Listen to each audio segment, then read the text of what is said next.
Trevor Steven, welcome to Euronews. Thanks for talking to us. You have had such a colourful career. You know, take us back to the early days and how you got into it. Footballing career starts, around 16-year-old. I left home at 16 and literally started a whole new life. I was studying at school. I was good at school, but I had this option to go and be a footballer. And back in the day, you became an apprentice. So Burnley Football Club was my first team. It was a dream come true. Honestly, when I was at school, I couldn't dream that far ahead. Yeah. You just take every day as it comes. And that's literally what I did, and just took step by step. Ended up having a very successful career. Well, you did, and you played for some of, the biggest teams in Europe, particularly in the UK as well. You had a big career at Everton. Yeah. Alex Ferguson wanted you for a while, didn't he? Yeah, he did. I could have gone on to Manchester United after my Everton days, but I actually went to Glasgow Rangers. I wasn't even controversial back then. I would be controversial now. The game changes.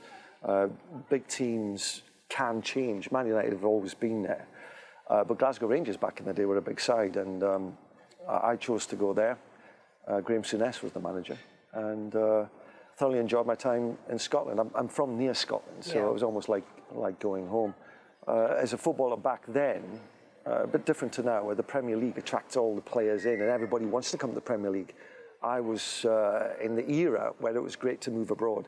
You went to Marseille? I went to Marseille, and I had an amazing time in Marseille. But I was playing with Didier Deschamps, Didier and myself in midfield, and Jean-Pierre Papin, the legend that is Marseille, So how was it, this boy from the north of England moving to the south of France to play internationally? It's a journey. Obviously, I had a few years in football before I made the trip over to France. But when you're a footballer, you've got to do things very quickly. At 16, I've got to make my impact really by 18, 19 at the latest. So you've got to learn quickly, because you're going into an adult world, and you've got to realise that you're no longer a schoolboy kicking a ball about. You're now dealing with adults. You go into a dressing room where you're 16, 17, and there's 31-year-olds, 32-year-olds who have already done the journey, and you've got to compete against them and their knowledge and their ambitions to continue playing. You didn't do too bad, because you played for England, and you've been in the World Cup. I think you got through the semi-finals. I played in 2 World Cups. So I played in the infamous game of Maradona, the hand of God. What was that like?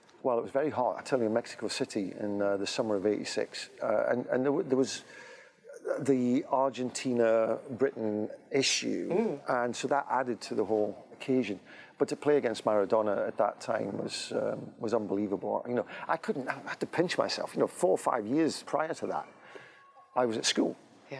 And then all of a sudden I'm on this massive stage, Azteca Stadium in Mexico City. When you've been at the very peak of your game, there sometimes comes with that a bit of a fall. We hear a lot of sports stars who are suffering from depression. And I think at the moment, it's a topic, isn't it? It's a very much a trending topic where people are coming forward. How do they deal with that?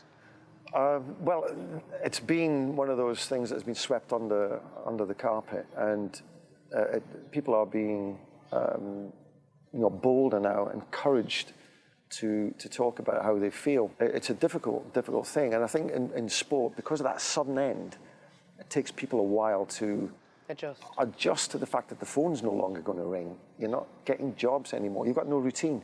You don't have a purpose when you wake up in the morning, where you're already geared to go into your football club and seeing your teammates and enjoying that camaraderie that was there. When that's no longer there, it's really tough. But it's great to see Prince William, Prince Harry. They've been very open about their mental health struggles. What they've had to go through, and I think when it's coming from that high level, people start to take notice, and that's been a great thing. So once your professional football career ended, you made a very successful transition into a new career, and you chose to move to Dubai. Why was that? I've been here nearly 8 years now, and love the environment, love the city of Dubai. But you've got to keep business going, and you've got to develop, as an individual. And so I've got into various things. I have we're kind of a branch of a company that's UK-based called Play On Pro. And Play On Pro is about keeping the sports people together after they retire from sport. Again, Dubai is somewhere that footballers love to come. So I get a lot of these people coming through, and I can meet up with them and tell them about what we're doing, how we're trying to build this and keep this camaraderie. We've got quite a few football academies here. Have you ever been part of those, or is that not a kind of direction you... No, it's not. You know, it's not something that I've ever really wanted to do. Funny enough, my daughter left Dubai, educated here, and also developed her footballing skills here.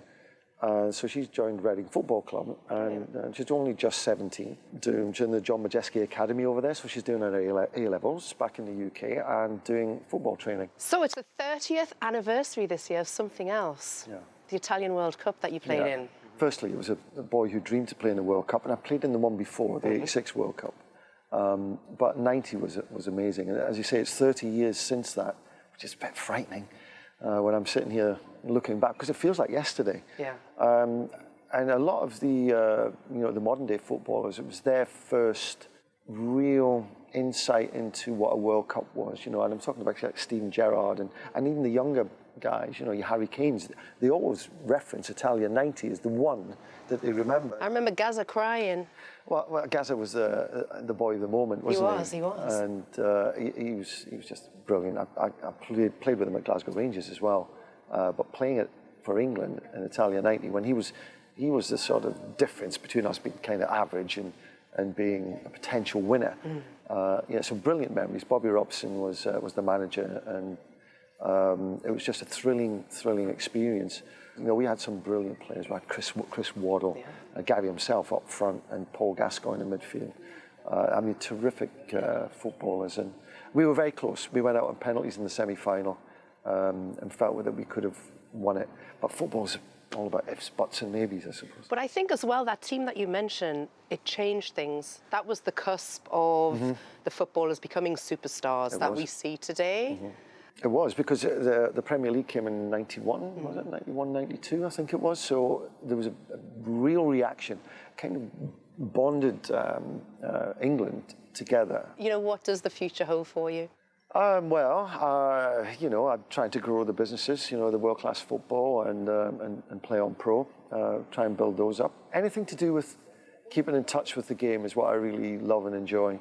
So any opportunity that comes my way in that regard, or talking about the game and talking about the differences in the game, I really enjoy that. It gets my juices going. Anything to do with football. Trevor Steven, thank you so much for talking to us. Lovely to be here.